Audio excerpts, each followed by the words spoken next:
Good afternoon or morning, everyone. You could hear my son in the background, and I'm just going to record because there's no controlling a 21-month old. When we're looking at Sadie,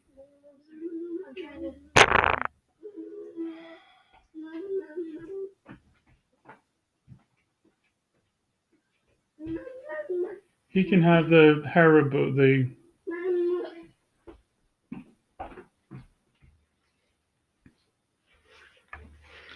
Good morning or afternoon, everyone.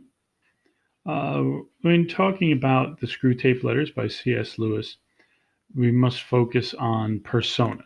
Here is literarydevices.net, one of my favorite sites for literary devices, and I've kind of blown this up. Persona. It's a term derived from the Latin word persona, which means a mask of an actor. It's literally a mask in writing. Some of you might know this from your AP coursework.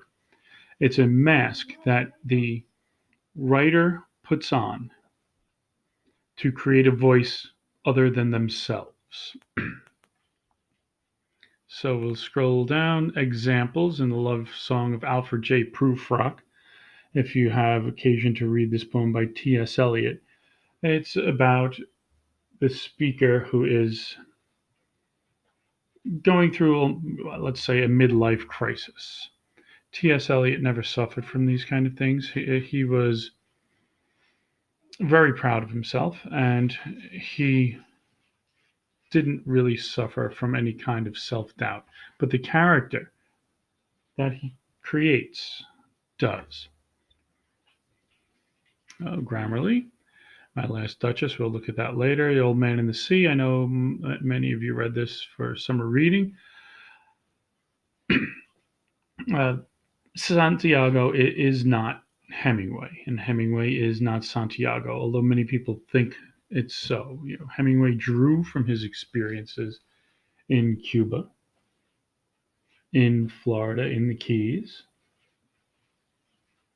but he is not the old fisherman.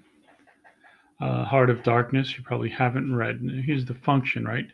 A dramatic monologue is The Last Duchess. We'll be looking at that when we do um, poetry.